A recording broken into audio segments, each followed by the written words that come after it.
வழக்கமான காங்கிரஸ் தேர்தல் அறிக்கை என்பது ரொம்ப மேலோட்டமாக பெருமுதலாளியை சார்போடு இருக்கும். இந்த manifesto the king or queen of the election, எந்த ஆயுதத்தை பிஜேபியால் எடுக்க முடியாதோ அந்த ஆயுதத்தை காங்கிரஸ் எடுத்திருக்கு. 15 லட்சத்தை நம்பியும் பிஜேபிக்கு யாரும் வாக்களிக்கவில்லை. அதே நேரத்தில் 1 லட்சம் ரூபாய் தருவாங்கன்னு மக்கள் ஓட்டு போட மாட்டாங்க. காங்கிரஸ் தான் கண்டிப்பாக இந்த மாதிரியான எல்லா திட்டங்களுக்கும் முன்னோடி. அப்ப தவறு செய்த ஒருத்தர் தன் தவறை தானே மாற்றிக்கொள்வது என்பது அரசியலை பொறுத்தவரை வரவேற்கப்பட வேண்டிய விஷயம். உலக அரசியல் காங்கிரஸோட இந்த திட்டங்களை வரவேற்குமா? உலக வங்கி முதல்ல இதை வரவேற்குமா? எல்லா காலகட்டத்திலையும் முதலாளித்துவம் போன்ற திட்டம் மட்டுமே நடைமுறைப்படுத்தப்பட போறது கிடையாது. கிரீமி லேயர் எல்லா சாதிக்கும் அமல்படுத்தப்படும் என்பது கண்டிப்பாக சமூக நீதி கொள்கைக்கு எதிரானதாக இருக்காது. ஏன்னா யாருக்காவது ஒருத்தருக்கு நீங்க அப்படி கொடுத்தா தான் சமூக நீதிக்கு எதிரானது.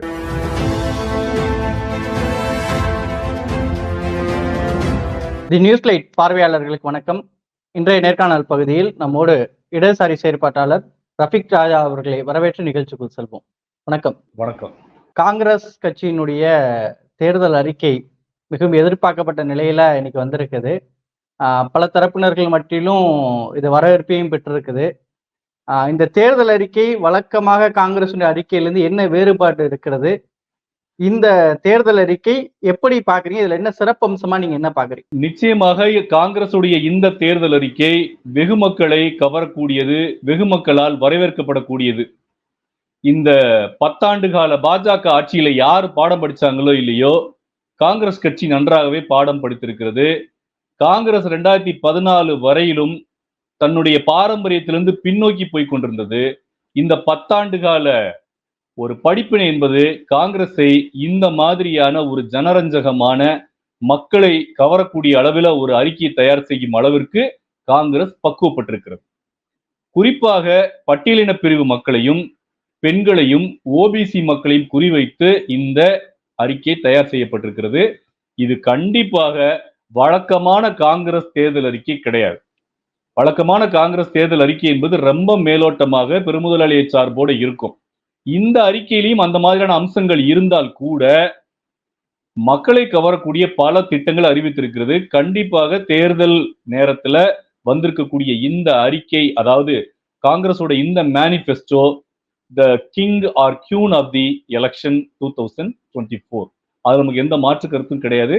ராகுல் காந்தியுடைய உழைப்பும் மல்லிகார்ஜுன கார்கேயுடைய அர்ப்பணிப்பான தலைமையும் இந்த அளவிற்கு காங்கிரஸை மாற்றி இருக்கிறது. நம்மள மாதிரியான ஆட்கள் கூட காங்கிரஸை வரவேற்க வேண்டிய சூழ்நிலை கொண்டு வந்ததுதான் காங்கிரஸுடைய வெற்றி. அந்த வகையில் இந்த தேர்தல் அறிக்கை என்பது மிக ஜனரஞ்சகமானது. கண்டிப்பாக பிஜேபிக்கு ஒரு பெரிய அதிர்ச்சியை கொடுக்கக்கூடிய ஒரு தேர்தல் அறிக்கை. பிஜேபியுடைய தேர்தல் நடவடிக்கைகள் அல்லது தேர்தல் உத்தி என்பது கிட்டத்தட்ட டோட்டலாகவே ஆட்டம் மாறக்கூடிய அளவுல இருக்கும் இந்த அறிக்கைக்கு பின்னால். எந்த விஷயங்கள் இந்த ஒரு முதன்மையானது தமிழ்நாட்டுடைய தாக்கத்தை கொண்டதாக இருக்கு அப்படின்ற மாதிரி எந்த விஷயத்தை இந்த தேர்தல் அறிக்கையில இருக்கிறதா பார்க்கலாம்? இந்த இந்தியா கூட்டணியில் இருக்கக்கூடிய பல்வேறு பிராந்திய கட்சிகளுடைய பெரும் திட்டம் என்பது கூட்டாட்சி இந்தியா, மாநில தன்னாட்சி அப்படிங்கிறதா இந்த கூட்டணியில இருக்கக்கூடிய கட்சிகளுடைய நீண்ட நாள் கோரிக்கை அல்லது அவங்களுடைய நடைமுறை. அதுதான் அந்த வகையில இருக்கும் பொழுது நீட்டு தேர்வு உள்ளிட்ட தேர்வுகள் மாநில அரசின் விருப்பப்படி நடத்தப்படலாம். மாநில அரசின் பரிந்துரையின் படியே சில விஷயங்கள் பொதுப்பட்டியலிலிருந்து மாநில பட்டியலுக்கு மாற்றப்படலாம். அப்படிங்கிற இந்த 2 விஷயம் போதும் காங்கிரஸ் தன்னுடைய பழைய காலத்திலிருந்து மாறி வந்திருக்கிறது. இது கண்டிப்பாக, ஏன்னா இந்தியா முழுவதும் இருக்கக்கூடிய ஹிந்தி பெல்ட்டை தவிர மற்ற மாநிலங்கள் இருக்கக்கூடிய எல்லா மக்களும் மாநில சுயாட்சி, மத்தியில கூட்டாட்சி தத்துவத்தை விரும்புகிறவர்கள் தான். அந்த இடத்துக்கு காங்கிரஸ் காலதாமதமாக வந்திருக்கிறது, ஆனால் மிகச்சரியாக வந்திருக்கிறது. இப்ப கல்வியை மாநில பட்டியலுக்கு மாற்றுவோம் என்று சொல்றது அது இன்டைரக்டான ஒரு குறியீடா நான் பாக்குறேன். ஏன்னா கல்வியை பொதுப்பட்டியலுக்கு கொண்டு போனது இந்திரா காந்தி அவர்கள். இப்ப திருப்பி மாநில பட்டியலுக்கு கொண்டு வர்றது பற்றி ஒரு விவாதத்தை இந்த அறிக்கை சுட்டி இருக்கிறது.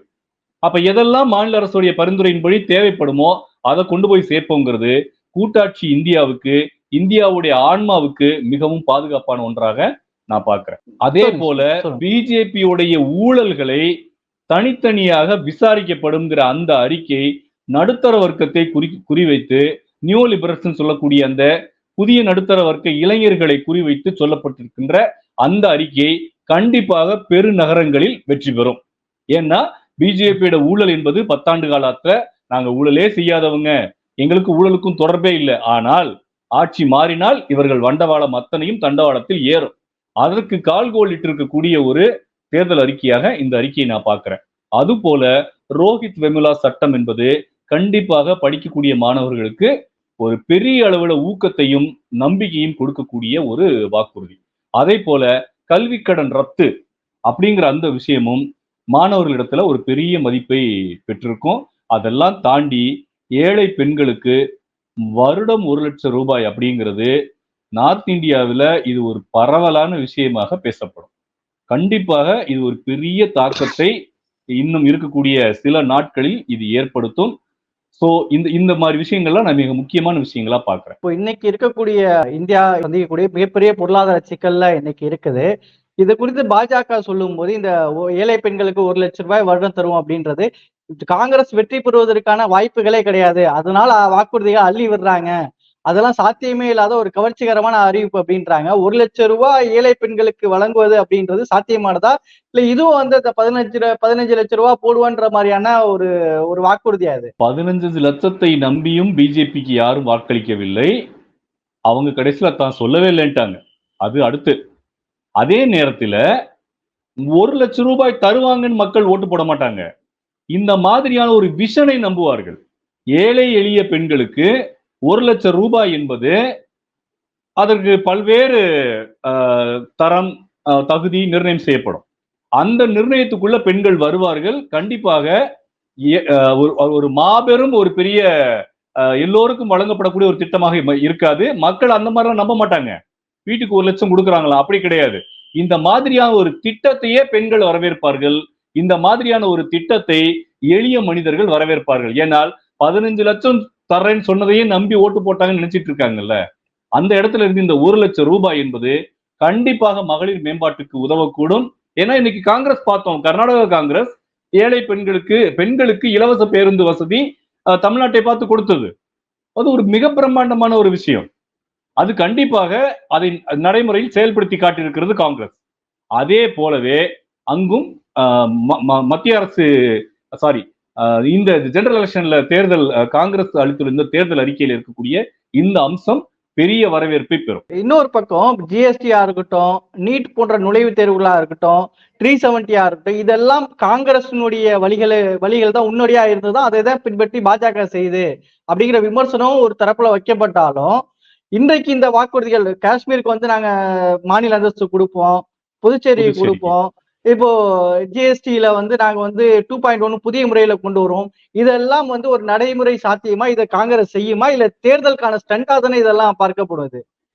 இல்ல, ஏற்கனவே காங்கிரஸ் ஆட்சியில காஷ்மீர் தனி மாநிலமா தானே இருந்தது. அப்போ இது இந்த காஷ்மீருக்கான மாநில அந்தஸ்து, பாண்டிச்சேரிக்கான மாநில அந்தஸ்து அப்படிங்கிறது வேறு எங்கும் தாக்கத்தை ஏற்படுத்தாது. பாண்டிச்சேரியிலையும் காஷ்மீர்லயும் அங்க வடகிழக்கு மாநிலங்கள்லயும் இது தாக்கத்தை ஏற்படுத்தும். அது பிஜேபிக்கு தெரியும். அப்ப அந்த விஷயங்கள்ல ஒருவேளை காங்கிரஸ் தான் கண்டிப்பாக இந்த மாதிரியான எல்லா திட்டங்களுக்கும் முன்னோடி, அதுல யாருக்கும் எந்த மாற்று கருத்தும் இல்லை. ஆனால் ஜெயலலிதா செய்த தவறுகளை இந்த மக்கள் மன்னிக்கவில்லையா? திரும்பி தொடர்ச்சியாக 4 முறை ஆட்சி கட்டில அமர்த்தவில்லையா? அப்ப தவறு செய்த ஒருத்தர் தன் தவறை தானே மாற்றிக்கொள்வது என்பது அரசியலை பொறுத்தளவில் வரவேற்கப்பட வேண்டிய விஷயம். அந்த வரவேற்பை மக்கள் கண்டிப்பாக காங்கிரசிடம் வந்து இதைத்தான் எதிர்பார்த்தோம் என்ற அளவிற்கு நகர்வார்கள். அது ஜிஎஸ்டி கொண்டு வந்ததா இருக்கட்டும், நீட்டு கொண்டு வந்ததா இருக்கட்டும். இப்ப நீட்டு கொண்டு வந்தாங்க, போன தேர்தலிலேயே மாநிலங்களுக்கு தேவைப்பட்டால் விலக்கு அளிக்கப்படும் என்று ராகுல் காந்தி அவர்கள் உத்தரவாதம் கொடுத்தாங்க. அன்றைக்கு இருந்த சூழலில் அது எடுபடவில்லை. ஆனால் இன்றைக்கு அது இன்னும் மறுபரிசீலனை செய்யப்பட்டு பொதுப்பட்டியலில் இருந்து மாநில பட்டியலுக்கு மாற்றப்படும் என்ற அளவுக்கு நகர்ந்திருக்கும் பொழுது கண்டிப்பாக இது மக்களிடம், ஏன்னா ஹிந்தி பெல்ட்ல மட்டும்தான் இது எடுபடாது. என்னை பொறுத்தளவுல ஹிந்தி பெல்ட் அல்லாத கிட்டத்தட்ட 15 மாநிலங்களுக்கு மேல, கிட்டத்தட்ட 20 மாநிலங்களுக்கு மேல இந்த மாதிரியான திட்டங்கள் வரவேற்கப்படும். அப்படி இருக்கும் பொழுது ஜிஎஸ்டியாக இருக்கட்டும், நீட் போன்ற நுழைவுத் தேர்வு எல்லாத்துக்கும் காரணகர்த்தா இந்த காங்கிரஸ் தான். இந்த தேர்தல் அறிக்கையிலேயே நம்மளால சில விஷயங்களை சொல்ல முடியும். அது வந்து புதிய கல்விக் கொள்கையை நாங்கள் நீக்குவோம் வித்ட்ரா பண்ணுவோம்லாம் சொல்லல. புதிய கல்விக் கொள்கையில மாநில அரசோட கலந்தாலோசித்து மாற்றி அமைக்கப்படும். ஏன்னா அதுவும் உலக அரங்குல அரசியல் சம்பந்தப்பட்டிருக்கு. ஆஹ் ஆஹ் புதிய கல்விக் கொள்கை அல்லது தேசிய கல்விக் கொள்கை என்பது பன்னாட்டு சந்தையை திறந்துவிடக்கூடிய ஒரு விஷயம். அதுல காங்கிரஸ் இருந்து தப்ப முடியாது. ஆனால் சிறப்பு அம்சம் என்னவென்றால், மொத்தமா நாங்க எல்லாத்தையுமே ஒரே நாடு ஒரே தேர்தல்னு கொண்டு போறோம், காமன் சிவில் கோடு கொண்டு போறோம் அப்படின்னு ஒரு ஒற்றை இந்தியான்னு சொல்லக்கூடிய ஒரு குரல், மிக பிரம்மாண்டமாக ஒரு பாசிச குரல் எழும்போது, இல்ல இல்ல இந்திய ஆன்மா என்பதே மாநில அரசுகள் தான். இந்திய ஆன்மா என்பது மாநில அரசுடைய தன்னாட்சியும் அதோடைய விஷயங்கள் தான். ஏன்னா இப்ப சமீபமாக சுப்ரீம் கோர்ட் தீர்ப்பு ஒன்று வந்திருக்கு. மாநில அரசை கலந்தாலோசிக்காம சில விஷயங்கள் பண்ணக்கூடாது, மாநில அரசு என்பது மிக முக்கியமான விஷயம் சொல்லிட்டு நேத்தோ முந்தாந்தோ தீர்ப்பு வந்திருக்கு. அப்ப காற்று அல்லது அரசியல் சூழல் என்பது இதை நோக்கி திசை மாறிக்கொண்டிருக்கிறது. எனக்குமே இந்த அறிக்கையை பார்த்துட்டு லேசா ஒரு டவுட் என்னன்னா, உலக அரசியல் காங்கிரஸோட இந்த திட்டங்களை வரவேற்குமா? உலக வங்கி முதல்ல இதை வரவேற்குமா? இருக்கட்டும். ஆனா எல்லா காலகட்டத்திலையும் முதலாளித்துவம் போன்ற திட்டம் மட்டுமே நடைமுறைப்படுத்தப்பட போறது கிடையாது, வெற்றி பெற போவது கிடையாது. மக்களுடைய சக்தின்னு ஒண்ணு இருக்குது, அதுக்காக தான் எலெக்ஷன் நடத்தப்படுது. அது பின்னாடி வெற்றியா தோல்வியா இருக்குமான்றதை நம்ம அப்புறம் பார்க்கலாம். ஆனால் இந்த அறிக்கை காங்கிரஸ் தன்னுடைய தவறுகளுக்கு பிராயச்சித்தமாக செய்திருக்கிறது. இன்னொரு விஷயம் எல்லாரும் பெரிதும் எதிர்பார்க்கப்பட்டது, கேஸ் சிலிண்டர் விலையும் பெட்ரோல் டீசல் விலைகள் பற்றி ஏதாவது அறிவிப்புகள் இருக்கும் அப்படின்றது ரொம்ப எதிர்பார்க்கப்பட்ட ஒன்றாக இருந்துச்சு. திமுகவுடைய தேர்தல் அறிக்கையுமே அந்த விஷயம் ஒரு முதன்மையா பேசப்பட்டுச்சு. அது குறித்தெல்லாம் இந்த அறிக்கையில் இல்லாததை எப்படி புரிஞ்சுக்கிறது? இல்ல அது கண்டிப்பாக எலெக்ஷன் பிரச்சாரங்கள் அவங்க தொடர்ச்சியா பேசிட்டு இருக்கிறாங்க. கண்டிப்பா பெட்ரோல் டீசல் விலை குறைக்கும். எனக்கு தெரிஞ்சு ஒருவேளை காங்கிரஸ் ஆட்சி வந்தால் முதல்ல செய்யப்படும் நான் நம்புறது கேஸ் விலையை குறைக்கிறதா தான் இருக்கும். ஏன்னா அவர்கள் ஏற்கனவே பிரச்சாரத்துக்கு போயாச்சு. அந்த பிரச்சாரத்துல முன்வைக்கப்படுற மிக முக்கியமான கோஷம் இந்த கேஸ் விலையை குறைப்போம், பெட்ரோல் டீசல் விலையை குறைப்போம் தான். அதே போல இந்தியா கூட்டணியில் இருக்கக்கூடிய எல்லா கட்சிகளுமே இந்த விஷயத்தை கையில் எடுத்திருக்கிறாங்க. அப்படி இருக்கும் பொழுது தேர்தல் அறிக்கையில இது இடம் பெறலைங்கிறதுக்காக மக்கள் அதை வந்து அப்ப இவங்களும் குறைக்க மாட்டாங்களோன்னு ஏற்க மாட்டாங்க. ஏன்னா தான் விலையேற்றிய பாஜகவை நம்புவதை விட, ஏன்னா பாஜக தான் 450 ரூபாயில இருந்ததா 1030 ரூபாய்க்கு கொண்டு போயிருக்கு. 65 ரூபாய் 68 ரூபாய் இருந்ததுல 102 ரூபாய் 103 ரூபாய் 110 ரூபாய்க்கு கொண்டு போயிருக்கு. அது சொல்றத, அதாவது இந்த விஷயத்துல பிஜேபி தோற்கடிக்க வேண்டும் என்ற ஒரு புத்தி மக்கள்கிட்ட இருக்குமே தவிர காங்கிரஸ் இதை சொல்லலையே. அப்படி ஒருவேளை காங்கிரஸும் சொல்லலைன்னு வச்சுங்களேன், இந்த பிசாசுக்கு இந்த பேய் பரவாயில்லங்கிற முடிவை தான் திருப்பி மக்கள் எடுப்பாங்க. அதுவும் காங்கிரஸுக்கு சாதகமாகத்தான் இருக்கும். ஏன்னா பிரச்சாரத்துல போற இடத்துல பூராமே அவங்க பிரதானமா பேசுறது இந்த விஷயத்தை தான் பேசியிருக்காங்க. அதனால பெட்ரோல் டீசல் விலை, கேஸ் விலை என்பது கண்டிப்பாக மக்களை மனதில் வைத்து அவர்கள் குறைப்பார்கள். அதுதான் என்னை பொறுத்தவரை. அது கிட்டத்தட்ட மாநில அரசே வந்து எல்லா அவங்களுடைய மாநிலங்கள்ல காங்கிரஸ் இருக்கக்கூடிய எல்லா கட்சிகளுமே பிரச்சாரம் செஞ்சுட்டு இருக்காங்க. நம்ம முதல்வரும் பண்ணிட்டு இருக்காப்ல. அது கண்டிப்பாக அது தேர்தலில் எதிரொலிக்கும். ஏன்னா மக்களுடைய கடும் கோபம் என்பது இன்னொருத்தன் வந்து தர்றானாங்கிறது இல்ல, ஏற்கனவே பறித்தவன் மேலுதான் கோபம் இருக்கும். அந்த கோபம் தானே 14-19 டபுள் டிஜிட்ல கொண்டு வந்து விட்டது காங்கிரஸ். அந்த இது இந்த எலெக்ஷன்ல கண்டிப்பா எதிரொலிக்குங்கிறது என்னோட அசைக்க முடியாத நம்பிக்கையா இருக்கு. அறிக்கையில விமர்சனத்துக்கு உள்ளாக்குறதா இருக்குது என்னன்னா, ஒரு பக்கம் பட்டியலின மக்களுக்கு எதிரான வன்முறைகள், அந்த மாணவர்கள் வன்முறைக்கு ரோஹித் வெமுலா சட்டம் அப்படின்னு கொண்டு வந்தாலும், இன்னொரு பக்கம் சமூக நீதியினுடைய அடிப்படையா இருக்கிறது இடஒதுக்கீடு. பொருளாதார அடிப்படையில வகுக்கக்கூடிய இந்த 10% இடஒதுக்கீடுங்கிறத எல்லா சமூகத்தினருமாக மாத்துவோம் அப்படின்ற அறிவிப்பு வந்து இது வந்து இது வந்து ஒரு பக்கம் அப்படி சொல்லிட்டு இன்னொரு பக்கம் சமூக நீதிக்கு வேட்டு வைக்கிற ஒரு ஒன்றாக இருக்குதா? அது 50% இடஒதுக்கீடை அது பற்றி விவாதம் செய்து மாற்றி அமைக்கப்படும் ஒரு வார்த்தை இருக்குது ஒண்ணு. ரெண்டாவது, ரோஹித் வெமுலா சட்டம் என்பது அனைவருக்கும் கல்வியை, உயர்கல்வியை உறுதி செய்வதோடு 12வது வரைக்கும் இலவச கல்வி என்பது இருக்கிறது. இடஒதுக்கீடு என்பதும் இந்த 10% இடபிள்யூஎஸ் என்பதும் கண்டிப்பாக மாநிலத்துக்கு மாநிலம் மாறுபட வேண்டிய ஒரு விஷயம். தமிழ்நாட்டுல வந்து இத்தனை பர்சன்டேஜ் தேவையில்லை, பட் வெஸ்ட் பெங்காலையும் உத்தரப்பிரதேசலையும் சில சதவீதம் உயர்வு தேவைப்படுது. அதுதான் மாநிலத்துடைய பரிந்துரையின்படி மாற்றி அமைக்கப்படும் சொல்லியிருக்காங்க. நான் சொல்றேன், அப்ப 10% இடஒதுக்கீடு என்பது கிரீமி லேயர்னு ஒரு லைன் வரும். அது கண்டிப்பாக இடஒதுக்கீடு வெற்றியும் அதுதாங்க. இடஒதுக்கீடு என்பது ஏற்கனவே சாதி ரீதியாக இருக்கிறது, மத ரீதியாக இருக்கிறது, மாற்றுத்திறனாளிகள் வழியாக இருக்கிறது, எக்ஸ் சர்வீஸ் மேனு, சுதந்திர போராட்ட தியாகிகள் இந்த மாதிரி இருக்காங்க. அப்ப அந்த கேட்டகரியில உயர் சாதி இந்துக்கள் அல்லது உயர் சாதி ஏழைகள் அப்படிங்கிற ஒரு கேட்டகரிய மறுபரிசீலனை ஏன்னா ஏற்கனவே வந்தது உயர் சாதி ஏழைகள் அப்படின்னு சொல்றது குறிப்பாக ஒரு சமூகத்துக்கு மட்டுமே இருந்தது. கிட்டத்தட்ட எஃப்சில இருக்கக்கூடிய எல்லா சமூகமும் அதுல பலன் பெற்றாங்கன்னு கேட்டா நடைமுறையில் அது கிடையாது. ஆனா இனிமே இந்த 10% இடஒதுக்கீடை காங்கிரஸ் வந்து அமல்படுத்துமானால் பிஜேபி செய்த அதே தவறை செய்யாது. அப்புறம் எல்லா சமூகத்துக்கு மாற்றதாக மாற்றுவோம் அப்படின்றாங்க. இது வந்து இடஒதுக்கீடு கொள்கைக்கு எதிரானதா இல்லையா? இல்ல, இடஒதுக்கீட்டு கொள்கைக்கு எதிரானது கிடையாது. இடஒதுக்கீட்டு கொள்கையோட வளர்ச்சி, இடஒதுக்கீட்டு கொள்கையோட இன்னொரு கோணம். ஏன்னா இப்ப தமிழ்நாட்டிலே எடுத்துக்கோங்க, ஒரு குறிப்பிட்ட சாதினா நாங்க பட்டியலத்துல இருக்க வேண்டியது இல்லை, நாங்க வெளியே போறோம்னு சொன்னா அந்த கருத்து எங்க இருந்து வருதுன்னு, இந்த கருத்து உகந்ததா இல்லையா? கண்டிப்பாக உகந்தது. அப்படித்தானே பல எஸ்சி எஸ்டில இருக்கக்கூடிய சாதிகள் வந்து இன்னைக்கு பிசிலயும் எம்பிசிலயும் வந்திருக்கிறாங்க. பல எம்பிசில இருக்கவங்க பிசி வரைக்கும் போயிருக்கிறாங்க. அப்ப அது ஒரு வளர்ச்சி. அப்ப இடஒதுக்கீடு என்பது கிரீமி லேயர் படி இருக்கலாமா கூடாதா என்பது ஒரு பெரிய விவாதம். காங்கிரஸ் அதை கண்டிப்பாக, அதுதான் சொல்றேன், இந்தியா என்பது தமிழ்நாடு மட்டுமல்ல, இந்தியா என்பது உத்தரப்பிரதேசம் மட்டுமல்ல, வட இந்தியாவில் இந்த 10% இடஒதுக்கீடு என்பது அனைவருக்கும் பின்பற்றப்படும் என்பது வரவேற்பை பெறும். ஆனால் அவர்கள் ஏன்னா ஏற்கனவே வந்த 10% இடஒதுக்கீடே பல்வேறு மாநிலங்கள் அமல்படுத்த முடியல. ஏன்னா அந்த கணக்கீடே கிடையாது. அதே நேரத்துல சாதிவாரி கணக்கெடுப்பு நடத்தப்படும் என்று உறுதியளிக்கப்பட்டிருக்கும் பொழுது அப்ப சாதிவாரி கணக்கெடுப்பு எதுக்கு நடத்துவாங்க? இடஒதுக்கீட்டை இருக்கக்கூடிய இடஒதுக்கீடை பக்காவாக நடைமுறைப்படுத்தத்தான். அப்படி பக்காவாக நடைமுறைப்படுத்தும் பொழுது சாதி அற்றோருக்கான இடஒதுக்கீடு, மாற்று திருமணங்கள் செய்த சாதி மறுப்பு திருமணம் செய்யக்கூடிய மனிதர்களுக்கான இடஒதுக்கீடு, இதெல்லாம் வேற கேட்டகரிக்குள்ள வரும். அப்படி இருக்கும் பொழுது இந்த கிரீமி லேயர் எல்லா சாதிக்கும் அமல்படுத்தப்படும் என்பது கண்டிப்பாக சமூக நீதி கொள்கைக்கு எதிரானதாக இருக்காது. ஏன்னா யாருக்காவது ஒருத்தருக்கு நீங்க அப்படி கொடுத்தா தான் சமூக நீதிக்கு எதிரானது. நீங்க எல்லாருக்கும் கொடுக்கும்போது யோசிச்சு பாருங்க. இப்படி ஒரு பேச்சுக்கு வச்சுக்கோமே, எனக்கு ஒரு அசம்ஷன்ல தான் சொல்றேன்.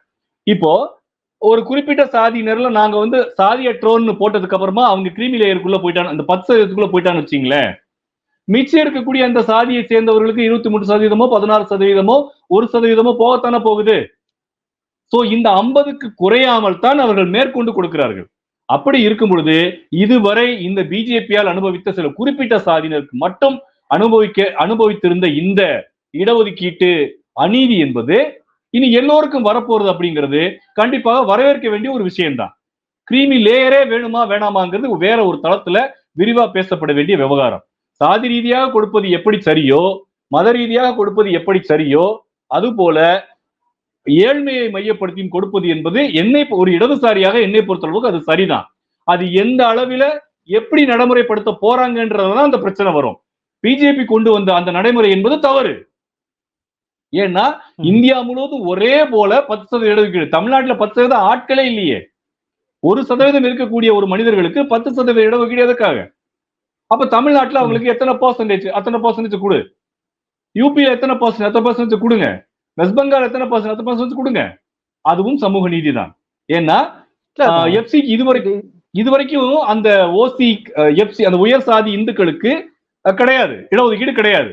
அப்ப கண்டிப்பாக அதுலயும் ஏழ்மையில இருக்கக்கூடிய, ஏன்னா உத்தரப்பிரதேசம் வெஸ்ட் பெங்கால் மாதிரியான இடங்கள்ல நிறைய சாதியினர் வந்து ஓபன் காம்படிஷன்ல இருக்கிறாங்க.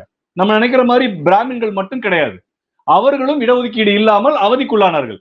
அவர்களுக்கு கொடுத்த அந்த 10% தான் பிரச்சனை தவிர அவர்களுக்கு இடஒதுக்கீடு கொடுத்தது தவறு கிடையாது. அது மாநிலங்களின் பரிந்துரைப்படி செய்யப்படுங்கிற இன்னொரு அறிக்கையின் மூலமாக காங்கிரஸ் அதை பேலன்ஸ் செய்திருக்கிறது என்று பார்க்கிறேன். சோ காங்கிரஸ் வந்து கண்டிப்பாக இடஒதுக்கீட்டு கொள்கைக்கு எதிராக நடந்ததாக நான் பார்க்கல. இதுல இந்த அறிவிப்புல இன்னொன்னு முக்கியமான ஒண்ணு, எம்எல்ஏக்கள் எம்பிக்கள் வந்து கட்சி மாறுவதை வந்து தடை செய்வோம், அதுக்கான சட்ட திருத்தம் பண்ணுவோம் அப்படின்னு சொல்லி இருக்கிறாங்க. ஏற்கனவே இந்த காங்கிரஸ் தான் பல ஆட்சி கவிழ்ப்பு, ஆளுநர்கள் வச்சு விளையாடுற விளையாட்டு இதுக்கெல்லாம் முன்னோடியா இருப்பாங்க. இப்படி ஒரு சட்டத்தை கொண்டு வருவாங்களா? ஒரு ஆட்சிக்கு வந்ததுக்கு அப்புறம் இதை காங்கிரஸ் செய்வதற்கு வாய்ப்புகள் இருக்கா? இதெல்லாம் கவர்ச்சிகரமான திட்டங்க. ஏன்னா இதனால அதிகம் பாதிக்கப்பட்டது காங்கிரஸ் தான். இந்த எம்எல்ஏக்கள் எம்பிக்களை வந்து நிறைய பறி கொடுத்தது அது மக்கள் மத்தியில ஒரு தாக்கத்தை ஏற்படுத்தும். ஏன்னா நிறைய மாநிலங்கள்ல கட்சி தாவல் மூலமாக, சமீபமாக விஜயதாரணி போனாங்க.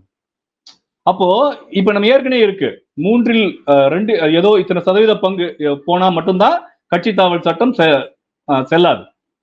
ஆனா ஒருத்தர் 2 பேர் போயாச்சுன்னு சொன்னா செல்லும். அது அப்படி இருக்கும் பொழுது எம்எல்ஏக்களை கட்சி தாவும் பொழுது என்ன, அது ஒரு விரிவான விவாதம். அது ஜஸ்ட் ஒரு ஹிண்ட் தான் கொடுத்துருக்காங்கன்னு நான் பாக்குறேன். ஏன்னா மக்கள் வந்து தாங்கள் ஒரு கட்சியை நம்பி ஒரு வேட்பாளரை நம்பி தேர்ந்தெடுக்கிறார்கள். அப்ப இது இரு கட்சி ஆட்சி முறை நடக்கக்கூடிய ஒரு குழப்பமா இருக்கு. ஆனா இந்தியாவில் பல கட்சி ஆட்சி முறை நடக்கும் பொழுது இந்த கட்சி தாவல் என்பது மிக பரவலாக மிக கேஷுவலாக நடக்கும் பொழுது இந்த அறிக்கையை காங்கிரஸ் கொடுத்திருப்பது என்பது இதனால் பாதிக்கப்பட்ட மாநில மக்கள், தங்களுடைய உறுப்பினர்களை இழந்த மாநில மக்கள் கண்டிப்பாக இதற்கு முகம் கொடுப்பார்கள். சோ காங்கிரஸ் மாதிரி சட்டம் கொண்டு வருன்றது கனவுலி நடக்காது. ஏன்னா அதோடைய பொருளாதார கொள்கையிலே அது கிடையாது, அதோடைய அரசியல் உறவு கொள்கையிலே அது கிடையாது. ஆனா இப்படியான திட்டங்கள் வரவேற்கப்படு இந்த மாதிரி ஏன்னா ஒரு தேர்தல் மேனிபெஸ்டோ அப்படிங்கிறது காலங்காலத்துக்கு நின்று பேச போகுது. அது ஜஸ்ட் லைக் தட் வேற அறிக்கை கிடையாது.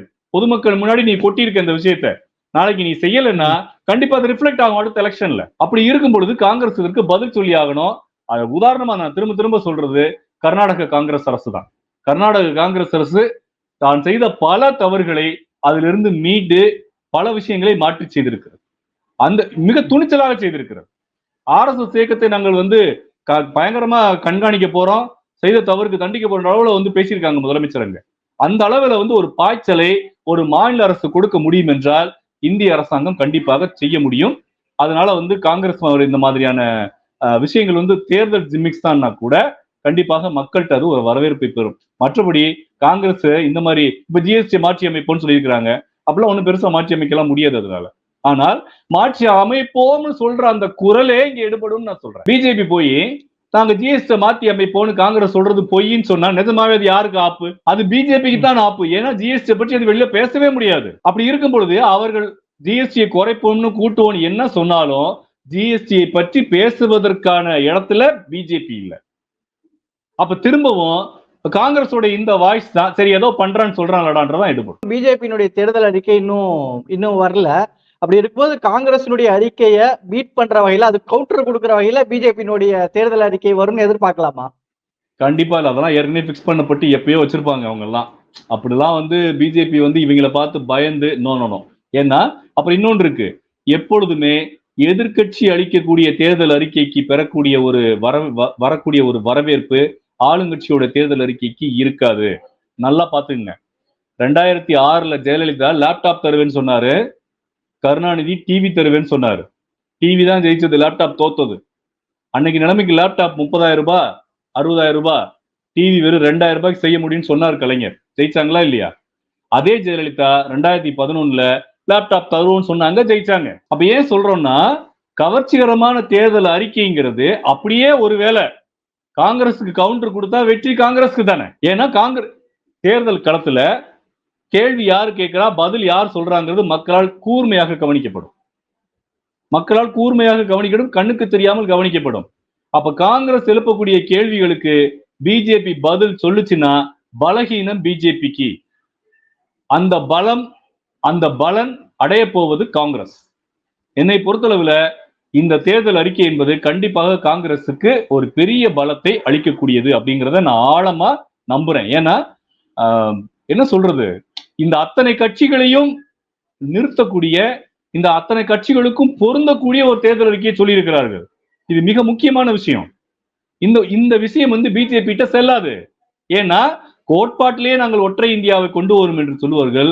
மாநிலத்துக்கு ஒரு தேர்தல் அறிக்கையை சொல்வதற்கு அவரால் முடியாது. அந்த எந்த ஆயுதத்தை பிஜேபியால் எடுக்க முடியாதோ அந்த ஆயுதத்தை காங்கிரஸ் எடுத்திருக்கிறது. 370 காஷ்மீருக்கு சிறப்பு அந்தஸ்து கொடுக்கப்படும், காஷ்மீருக்கு மாநில அந்தஸ்து கொடுக்கப்படும் என்பது சந்தேகமே இல்லாமல் காஷ்மீர் மக்களால் கொண்டாடப்பட்டு வரவேற்கப்பட்டு வெற்றியை காங்கிரசுக்கு தேடித்தரும். எழுதி வச்சுங்க. காங்கிரசினுடைய தேர்தல் அறிக்கை 5 குருவங்களாக வரையறுக்கப்பட்டதுன்னு சொல்லிட்டு அதனுடைய காங்கிரஸ் தரப்புல சொல்றாங்க. உங்களை போன்ற பலரும் அந்த தேர்தல் அறிக்கை ஒரு வெற்றியை விட்டுவதற்கான ஒரு வாய்ப்பை தான் ஏற்படுத்தும் என்பது பலருடைய கருத்தாகவும் இருக்கு. என்ன நடக்கிறது என்பதை நாம் தேர்தல் ஒட்டி பார்ப்போம். நிகழ்ச்சியில் பங்கேற்று உங்களுடைய கருத்துக்களை பகிர்ந்து கொண்டமைக்கு நன்றி. நன்றி.